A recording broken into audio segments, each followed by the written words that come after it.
Hi, it's Steve. Today we'd like to show you how to change the dry belt on your dryer, and it's a really easy job. All we're going to need is a number 2 Phillips screwdriver. Let me show you how we do it. Now, to do this repair, the first thing we'll need to do is to disconnect power to the dryer, so simply unplug it. And next you will need some access to the back, so you may need to pull your dryer forward and be careful not to damage the vent. So our first step will be to remove the main top. There are 3 screws that are located underneath the lip at the back. We'll just need to remove those. So first of all, we need to remove the main top. It's held in place with 3 screws located across the back underneath that lip. So simply remove those.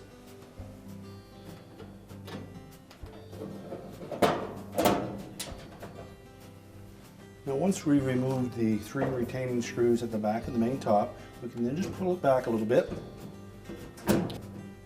and then lift it off of the cabinet. Now with the main top removed, our next step will be to remove the control panel or console, and it's held to the machine with 2 screws, one on either side. We'll remove those first. These screws are a little bit different than the remainder of the screws that we'll be taking out, so keep them separate.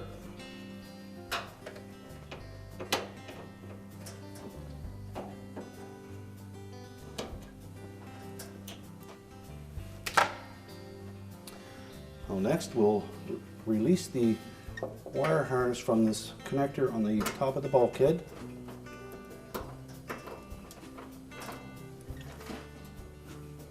Just separate those and pull it out through. And then across the back of that control panel housing, there are 3 or 4 little tabs that clip onto a metal bracket. So we'll need to pry up with our hands on those and pull back.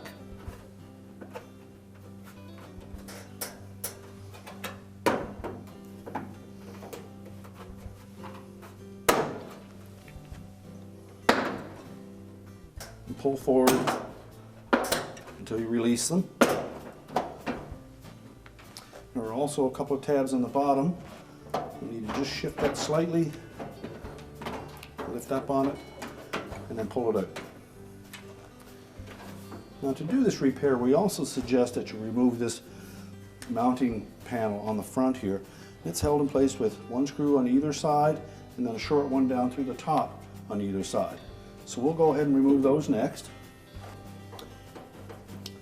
These screws are a little shorter than the rest of the mounting screws,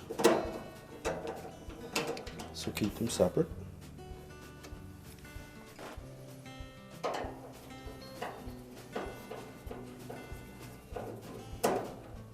Now before we can remove the control panel mounting bracket, we need to remove 4 screws across the top of the front panel. So with the control panel tilted down out of the way, just remove 2 on the right hand side.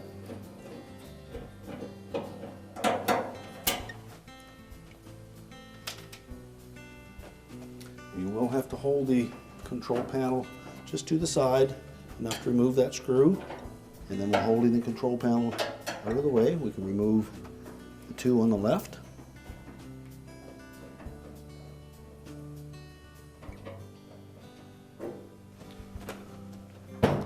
Next, we'll remove the remaining 2 screws that secure that control panel mounting bracket to the cabinet. There's 2 in the face, 1 on both sides. So pull the control panel away and remove the 1 on the left.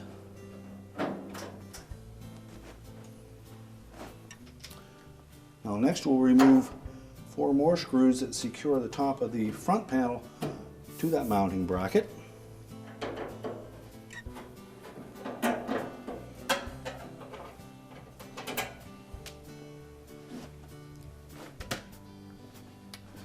We can now, while supporting that control panel, we will tilt the top of the mounting bracket away from the cabinet. Just lift up slightly, pull it away.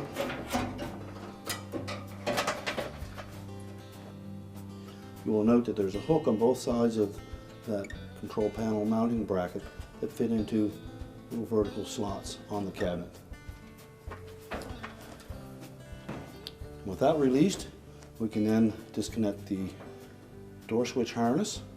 Just reach down in through the top and pull the harness away from the switch. And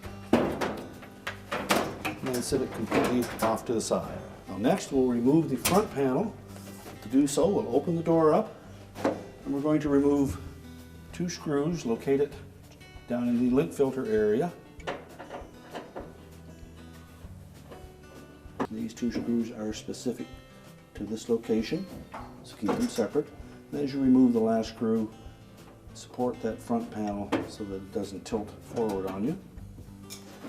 And then we can tilt that whole panel forward and lift it off of the base. So there are 2 clips on the bottom that holds the bottom of that front panel in place. We'll set that aside. Next we'll remove the harness to the light bulb. Simply unplug it. And then we're going to remove the bulkhead. On most models it's held in place with 4 screws, 1 through each of these tabs on the sides. And some models will have screws into the blower housing as well. So if your model has those, you'll need to remove those 2 screws. We'll also need to disconnect the sensor harness to the moisture sensor. So depress that locking tab and separate it. And then go ahead and remove these screws. Now we can lift that bulkhead away from the cabinet. Just lift up on it. Each of these tabs has a little T-shaped hook on it. You need to disengage those from the cabinet.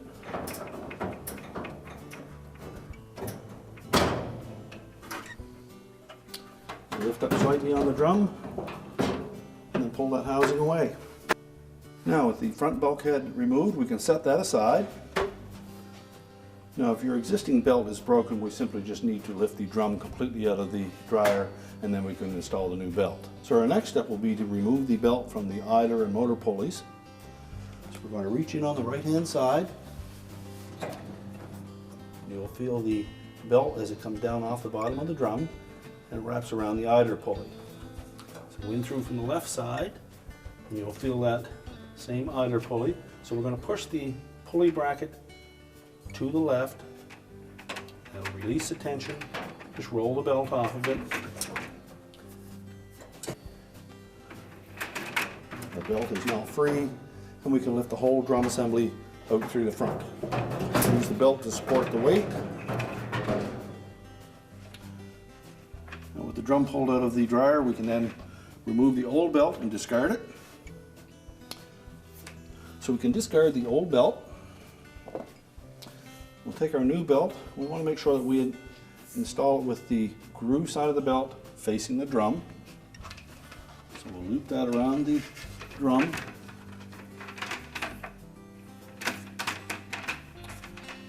And then we'll roughly position it just back of center. Using the belt to support the weight of the drum, we'll just lift the whole assembly into the dryer. And we'll fit the back of that drum onto the rear drum rollers. And again, just make sure that that belt is groove side against the drum. Next, we need to reinstall the belt onto the idler and motor pulleys. So we'll do that by reaching in on the right hand side and on the left side. Locate the belt, and again feel to make sure that we have no twists in it and that we have the groove side facing the drum. Locate the idler pulley, and then we're going to tilt that idler pulley to the left, and we're going to bring the belt across the top of the idler pulley from the left side, across the top of the idler pulley, wrap it around it, back to the left, and then loop it over the motor pulley. So that will put the groove side of the belt into the motor pulley and the flat side of the belt onto the idler pulley.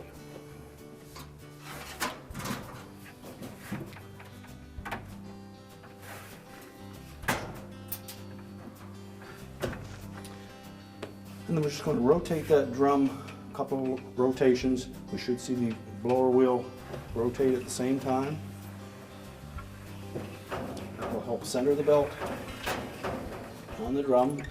And just keep an eye on it, make sure that it stays with the groove side against the drum. Double check, make sure it stayed flat side on the idler pulley and groove side on the motor pulley. And now we can put the front bulkhead back on. Now when reinstalling the front bulkhead, we need to make sure that these little T-hooks properly engage the openings in the lip of the cabinet at the front. We'll also have to make sure that the drum sits firmly on the front drum rollers.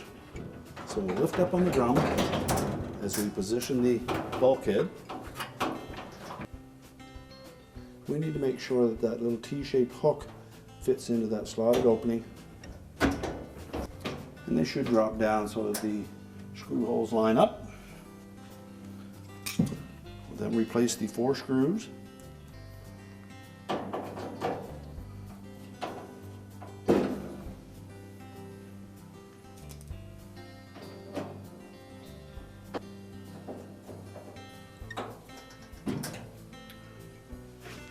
Remember to reconnect the sensor wire to the harness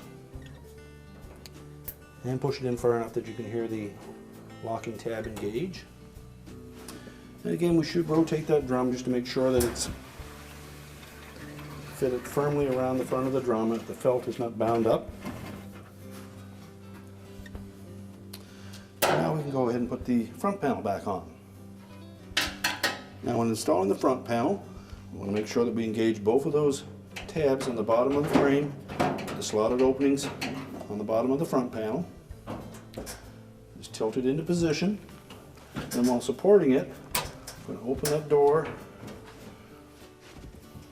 and then we'll reinstall the 2 screws into the filter housing.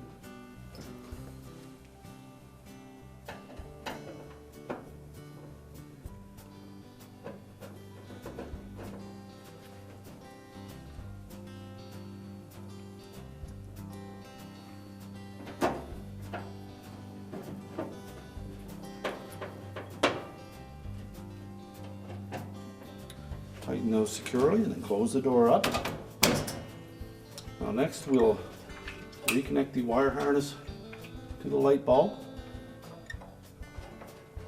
Make sure it's firmly inserted. And then we'll pivot the mounting bracket and control panel housing down into position.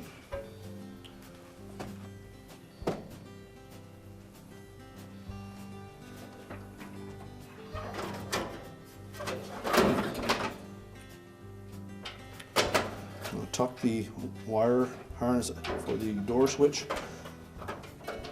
out first, and then we need to position that mounting bracket in behind the lip of the front panel on both sides.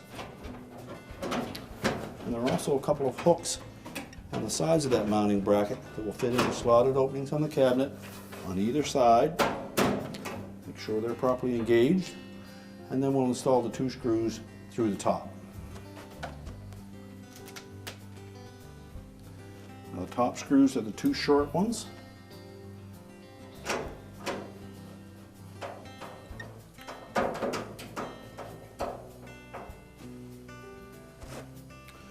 Tighten them both firmly.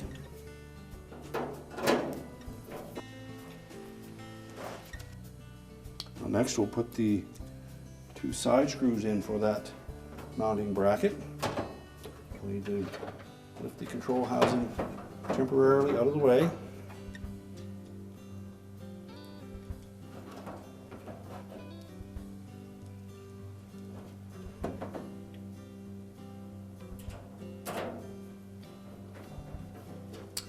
Next, the 4 screws across the top of the front panel.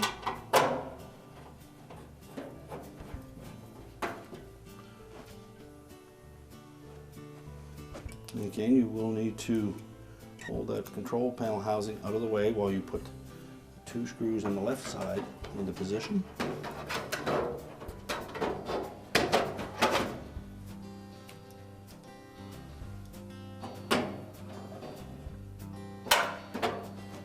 Now with all the screws tightened securely, next need to make sure that we reconnect the wire harness to the door switch. And you'll note that there is a groove on one side of that connector that will face towards the drum. Make sure it's fully inserted into the door switch.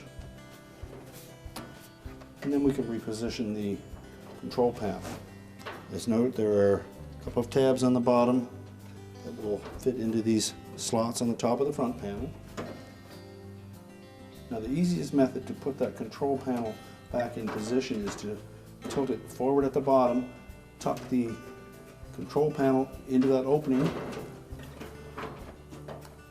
and then you can lift up, line up the slots on the bottom, make sure it's centered, and then we'll just squeeze the top of it together to engage the clips across the top.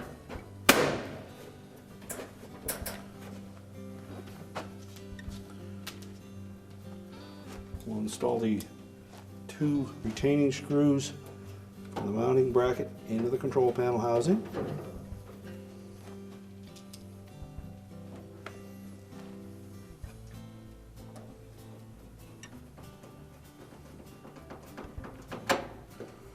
We'll tuck the wire harness back into the retaining clips.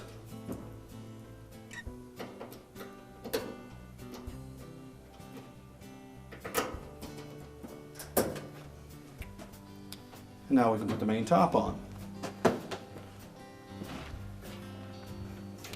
When installing the main top, I want to make sure that we engage these 2 spots with the little plastic stubs that protrude from the top of the cabinet. So line it up side to side properly, set it back about an inch gap between the back of the control housing and the top, and push it forward, and that should engage the top. Install the 3 retaining screws across the back.